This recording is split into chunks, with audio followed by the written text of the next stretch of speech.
Hello and thanks for listening. Welcome to the Terran Space Academy, where we prepare you for a bright future in the space industry. Please don't forget to like and subscribe, and remember that we do have Academy-themed gear at the Academy store. It is August 29th, 1984, in the Mojave Desert, and this aircraft is being tested. This is the B1 bomber, made by North American Rockwell. This is a swept-wing, 4-engine, supersonic, nuclear weapons-capable bomber. It can fly at Mach 1.25 with a range of 9,400 kilometers, or about 5,900 miles, or 5,100 nautical miles, while carrying a weapon load of 16,800 kilograms. Without a weapon load, it can fly up to 12,000 kilometers. 4 B1A bombers were made from 1973 to 1974 for testing. Later 100 B1B bombers were made from this design between 1983 to 1988 for American defense. And these are expected to be flown until at least 2040. The plane we are discussing today is one of those 4 B1A test planes. Again, these planes have a swept-wing design, meaning they can extend this section of the wings for slow flight and landings to have more lift, while sweeping the forward sections back for high-speed flight and maneuverability. During this change, the center of gravity of the plane shifts considerably. To prepare pilots for every reasonable emergency, very brave test pilots take an airplane up and put it to its limits. On this bright morning in the Mojave, Major Richard V. Reynolds of the United States Air Force is the pilot, and in command of the B1A Lancer Number 2. Lancer 2 had been updated with new controls that would later go in the B1B, and these were being tested. The co-pilot is a civilian named Doug Benefield. Mr. Benefield may have been a civilian at that time, but he was also a retired Air Force colonel, having flown 176 combat missions in F-4 Phantoms, and he had over 11,000 hours of flight time in fighters and cargo planes. The other crew member on board is Captain Otto Wanacek, as flight engineer. This morning was the third of what was supposed to be 3 easy low-speed test flights. The airplane will be only 4,200 feet above the ground, while performing 2 minimum control speed tests. The system that automatically shifts fuel from the rear tanks to the forward tanks to balance the center of gravity will be turned off, and the transfer will be done manually to simulate a failure in this system during flight. Mr. Benefield was specifically responsible for turning the fuel transfer knob, but while the engineers had disengaged the automatic system, they had not moved the fuel shift warning lights. These lights will come on if the plane is out of balance. Without these lights, Colonel Benefield will not know when to activate the manual switch. The plane is flying normally at 4,200 feet when the wings start to move forward from their swept-back position. This is when the fuel should be shifted to the front to balance the aircraft. Without this shift, the center of gravity is too far toward the tail, and the plane pitches up at a full 70 degrees. Airplanes are able to fly because air moves over the wings. When they pitch up at low speed, air can stop moving over the wings. This is called a stall, and the plane starts to fall from the sky. If the plane is at a high altitude, it might have time to point the nose down, get air flowing over the wings again, and pull out of the dive. At such a low altitude, this was not possible for Lancer 2, and it started to tumble and spin. The pilot rammed the power to full, but it was too late. An F-111 chase plane radioed to Benefield, "How are you doing, Doug?" Benefield replied, "We may have to punch it. We have to punch it," meaning they would have to eject. At 1,515 feet above the ground, Major Reynolds agreed. He said, "We've got to get out," and he pulled the ejection handle. This launched the B1A escape capsule, carrying all of the crew members and leaving the doomed Lancer to impact the desert floor just 9 seconds later. The escape capsule deployed correctly, launching the entire cockpit and crew above the plane, and it activated its parachute system. But the parachute system had explosive bolts that were supposed to reposition the parachute during descent. One of these bolts failed, and instead of the capsule landing on airbags attached to the bottom, it slammed the right front side of the capsule into the ground. The 40G impact ripped Colonel Benefield's seat from the floor, and he was thrown against the capsule wall, killing him. Captain Wynichek was strapped in, and his chair held, but the force collapsed both of his lungs. Major Reynolds suffered back injuries that left him temporarily paralyzed. The burning plane caused a brush fire that rapidly started advancing toward the capsule. This was put out by federal inmates from a nearby prison, who lost 2 of their 4 vehicles, crossing the rough terrain to the crash site. The 2 surviving trucks kept the fire away from the capsule until 2 Air Force rescue helicopters could land and pull the crew from the capsule. Later, a foam crash truck made it through from the base and put out the burning remains of the Lancer. The government ruled that the crash had been due to human error and blamed Colonel Benefield for not activating the switch, ignoring the fact that lights to tell him that was the problem had not been positioned properly for this test. But that's not unusual. Governments will almost always find someone to blame when there is a tragedy, except themselves, of course. They seem to have trouble understanding that you can do everything right, and things will still go terribly wrong. In any complex system, there are always 1,000 failure points. A switch in the wrong position, a light in the wrong place, or an explosive bolt that fails. In the end, it is almost always the little things that bring us down.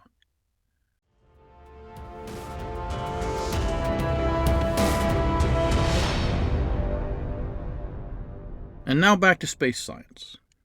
We're sure that most of you are aware of what happened to Astra on their LV0008 mission ELaNa 41. This was a rocket version 3.3 launched from Space Launch Center 46 in Florida, and it was planned to place 4 CubeSats into a 41-degree inclination orbit at an altitude of 500 kilometers. The previous launch, LV0007 mission STP-27AD2, had been successful, but LV0008 was not. Here's a brief recap. The launch went fine, with the Delphine engines on the first stage boosting the second stage into space. Then the fairings were supposed to separate from the rocket. These fairings cover both the satellite and the second stage itself, as you see them doing here. But this is not what happened on the latest flight. Here you see the fairings try to deploy, but get stuck. Then the second stage, knowing it's time to fire, pressurizes its engine. This blasts the fairings apart, and while the second stage is able to fire its engine, it starts to spin. While the second stage can direct its flight by gimbaling the second stage engine, it doesn't really have a powerful reaction control system that might be able to bring it out of this spin. And gimbaling is not fast enough to compensate. The second stage will fail to make it to orbit. There are so many critical systems in rocket science, and Raptors are so cool, that we often ignore these subsidiary systems. But as the pilots and engineers of Lancer 2 will tell you, every system can become critical if it fails. Astra Space is struggling to accomplish something very difficult. We have a full lesson focusing on this company here, and discuss its technology here. Making a small rocket is, in many ways, much harder than making a large one. With every rocket, the tyranny of the rocket equation reigns supreme. Every kilogram of mass in the structure reduces the mass you can get to orbit. And as you go small, there is a limit to how much you can reduce the mass of a component. The Astra Rocket 3.3 is 11.6 meters tall and has a diameter of 1.3 meters. Compare this to the Electron or the Falcon 9, and you can see how small it really is. The Astra rocket uses 5 battery-powered Delphine engines on the first stage, as we said, seen here, each producing about 28 kilonewtons of thrust, and 1 ether engine on the second stage, seen here, and is supposed to get about 100 kilograms to low Earth orbit. But while Rocket Lab and SpaceX try to build as much of their rocket as possible in-house, Astra is also famous for using off-the-shelf hardware. This allows them to have a launch price of $2.5 million, but limits their designs and quality to what someone else has made. This includes the actuators to separate the fairings. A fairing is an aerodynamic shell that is placed over the payload and sometimes upper stage of a rocket to reduce drag and protect the rocket in atmosphere. The Astra Rocket 3 second stage is not aerodynamic, while the SpaceX second stage is. With the Astra first stage taking the rocket above the Kármán line, it doesn't need to be, but it does have to get out of the fairing, and the fairing, as it will cover the entire second stage and payload, will need to be relatively large. Once in orbit, the second stage will need to release the payload. Let's take a close look at fairings and payload release mechanisms to understand how these are supposed to work. This is the start of an Astra rocket fairing. This is the frame over which an aluminum or carbon fiber skin can be stretched. This frame is made of aluminum, and for Astra, the skin of the fairing is also. Astra used to buy a fairing made of carbon fiber, but these cost $250,000. Now they can make an aluminum one in-house for only $2,500. The aluminum fairing has 20% more mass, but the cost savings are deemed worth it. Now let's watch that separation failure again. 3 minutes into the flight, we see everything shudder, but the fairings don't release. Here again is what should have happened. Let's look at another design for a fairing and deployment mechanism so we understand how these work. Let's go back to the start of human spaceflight. This is a fairing used in the Gemini program. It was covering the Augmented Target Docking Adapter. It was launched by an Atlas rocket in 1966. This device used a Gemini docking collar and an altitude control propulsion system from a Gemini re-entry control system. A Gemini capsule was also launched to rendezvous with it and practice docking. This isn't a picture taken as the fairing opened. This is a picture showing that the fairing did not completely open. A close look at this fairing and deployment system will be useful to us, as almost all modern rockets are descended from these designs. The entire structure was 3.3 meters long with a mass of 794 kilograms. Here you see what they call the ascent shroud. This is what we now call a fairing. This fairing is 2.97 meters tall, which is 9 foot 9 inches, and 1.65 meters in diameter, 5 foot 5 inches, fully assembled. It was made of phenolic fiberglass. Phenolic is a type of synthetic resin or glue that becomes very strong and hard without being heavy. It is made from the condensation reaction of phenol with formaldehyde in the presence of a catalyst, creating a polymer, which is a long chain of repeating molecules. On the Augmented Target Docking Adapter, the fairing was supposed to split apart and be thrown away at the end of the boost phase. Inside the fairing was a target docking adapter, which the Gemini was supposed to try to dock with. But something similar is often called a payload adapter or interface today. If we compare this rocket from a half-century ago and a newly designed one from today, you can clearly see the family resemblance. A fairing is not just a covering, though. It must also have its own electronics, which are mounted on internal crossbeams, as well as actuators, vents, access doors, and radio windows to allow communications with the ground. Down here would be the Reaction Control System, or RCS. This is not a part of the fairing. If we think of the docking adapter as the satellite, which it is, the Reaction Control System would be part of the satellite bus. A satellite bus provides power and orientation control to the instrument or experiment section of the satellite. If you have a communication satellite or an Earth observation satellite, then you want to keep it pointed permanently at the Earth. If you have a space telescope, you want to keep it pointed out at the stars. The satellite bus would have the solar panels to produce electricity and small rocket engines to control the attitude, as well as larger propulsion engines to circularize the orbit and possibly put it in a safe orbit or deorbit if it fails. Very small satellites might have solar panels directly on them for power, and a magnetorquer, which is a rod with a magnetic field that, like a rudder on a boat, uses the Earth's magnetic field to keep the satellite pointed in the right direction. Satellites will also have star trackers, computer systems with cameras to recognize stars, and know where they are located and pointing from observing these celestial landmarks. A kick stage is a small bus that circularizes in orbit for a satellite. Circularizing in orbit requires that the engine fires on the opposite side of the Earth from its launch site, thus turning an elliptical orbit into a circular orbit. The ATDA RCS was about 1 meter in diameter and a little less than half a meter tall.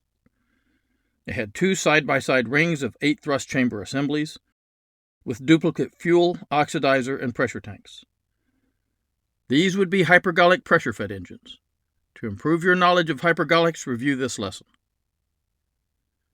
Down here was a battery module that contained 3 main batteries and 2 squib batteries.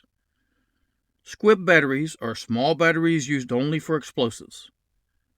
If other devices were connected to a battery that controlled explosives, an electrical pulse from turning those machines on and off could accidentally go down the wire to the explosives and set them off at the wrong time. What kind of explosives are there on a spaceship? We covered the explosive bolts designed by NASA and used for decades in this lesson. These are called NSDs, or NASA Standard Detonators. Here's one from the Apollo era. It has a detonator cartridge here, which will set off the high explosive here to activate these blades. These were used to cut the umbilical cables when separating the lunar descent stage from the ascent stage on the moon. Here you see one type of a modern NASA standard detonator. Standard doesn't mean they are all the same size. It means they've been made to NASA standards. This is a big one to separate space shuttle boosters. Here you see the body, a washer, a spacer, a plug, a lead azide, which absorbs and transmits the force when the RDX, or high explosive, goes off. RDX is also used in hand grenades and anti-tank rounds.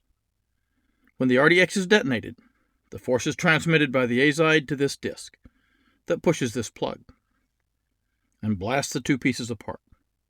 Here you see something labeled NSI. The NSI is the NASA Standard Initiator. This can also be called a detonator. It's like a blasting cap to set off the big explosive. Electricity comes in here and sets off this small explosion, which sets off the big explosion. Explosive bolt designs like these can be used to hold the fairing together. Then, at the appropriate time, set off to blow the fairing sections apart and away. This works well for bigger fairings, and we will watch one of these in a minute. Here you see the fairing system for the SpaceX Falcon rocket. First, the payload is attached to the payload adapter. The payload adapter will be attached to the final stage of the rocket. It has vibration dampening hardware to protect the payload from the sounds and forces generated by the rocket engines. Here you see them bringing in the fairings. Fairings usually have sound dampening structures or cloth to further protect the payload. These fairings have gaps here that are filled by the attachment mechanisms. Once it is all locked together, they can remove the holding fixtures. The separation systems are sometimes tested in giant vacuum chambers. Here you see a SpaceX fairing separation test. And here you see a Blue Origin testing theirs. And here is a Lockheed Martin Orion fairing test. We'll listen to the sound on this one. This has 3 fairings, and as you will be able to tell, the explosive bolts have a lot of power. Here you see another design for an explosive bolt from a 2018 paper by Dr. Kawasaki. There will be a link in the description. The bolt has a groove cut in it to create a weak point, and this is where it will break. Here you see the explosive charge. These are contained in stainless steel tubes. They will be under this strong washer here. When the explosives detonate inside the stainless steel tubes, it expands the tubes without throwing pieces everywhere. This lifts the washer side of the bolt, snapping the bolt at its weak point. Again, this works great for large fairings. But the shock generated from these would damage a small rocket like the Astra 3.3. Small rockets use springs and latching mechanisms to separate their fairings. Here is another fairing separation test. This is from a Virgin Orbit rocket. 3, 2, We hear a snapping sound, and the fairings come apart. Sometimes wires or cables are holding everything together. You can cut those wires and use spring actuators, seen here, to push the fairings away. Let's watch that one more time. However you get the job done, you don't want these fairings hanging around, risking them hitting some part of your rocket or payload. By the way, here you can see the sound-absorbing acoustic protection on this fairing. No explosions on this fairing. After the fairings separate, we then have to deploy the satellite from the payload adapter. This video by Reflective Layer shows how this is usually done. This is a light band release mechanism, a popular and commonly used design in aerospace today. This is a motorized device. Here you see 2 electric motors for redundancy that, when powered, will actuate this worm gear. There are 8 major components to this design. A bottom frame that you will see here attached to the payload adapter on the launch vehicle itself. Separation springs will push the payload away. Engagement leaves will hold the 2 together until released. Spring plungers will control the leaves, the motorized release mechanism, the worm gear and sliding tube mechanism, a retaining compression ring, which stays expanded to hold it all together, or can contract to release the payload. We'll show you how this works. And last, an upper ring. This is attached to the payload. Here we see it all go together. Bottom frame, separation springs, engagement leaves, spring plungers, motorized release mechanism, sliding tube, retaining compression ring, and upper ring. The upper ring attached to the payload is lowered onto the bottom ring, compressing the separation springs, until the engagement leaves are covered. Now the leaves are holding the payload and rocket together. The motors here are in the set for flight mode, meaning the retaining compression ring is allowed to stay expanded. Here you can see what is happening within the springs and leaves. The springs are compressed, seen here. This is the upper band, seen here in green, attached to the payload, and this is the lower band, seen here in yellow, attached to the rocket. These are the leaves, seen in gray, attached to the lower band, and the leaves are locked into the upper band right now. The retaining ring, seen here in brown, is expanded, compressing the spring plungers and keeping everything locked in place. To release the payload, these motors rotate the worm gear, causing the sliding tube to move this way, which pulls the compression ring away from the locking collar. Without the compression ring pushing on the leaves, these little spring plungers push the leaves away and release the upper band, allowing the springs to push it and the satellite off into space. Remember, on Earth or under thrust, everything has weight as it is accelerating. In free fall and without thrust, everything still has mass and inertia, but no weight. Please don't comment that there is still gravity in orbit. There is, but since we are in free fall, its effect is neutralized. This is a beautiful mechanism that works very well. So how did things go so wrong for Astra? The fairing released at the bottom, but the 2 halves didn't split apart at the top. Some latching mechanism stuck. This can happen for lots of reasons. For instance, the Augmented Target Docking Adapter that we looked at from the Gemini program would have worked perfectly if the technicians had remembered to remove 2 of these. These were bright red and clearly marked, "Remove before flight." These lanyards held the fairing halves together, even after the explosive bolts fired. As for the Astra fairing, purging of liquid oxygen boil-off before launch can make the aluminum very cold, and in the humid Florida air, it might be possible for ice to form. Or there was just too much pressure on the release mechanism, keeping it from moving. Whatever the reason, this device has worked well before, and Astra should be able to determine the cause of this failure and remedy it. It might be as simple as some lithium lubricant applied in the right spot. Best wishes to Astra on their next flight, and thanks for listening.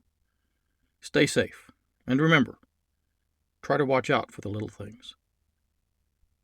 Ad Astra Protera.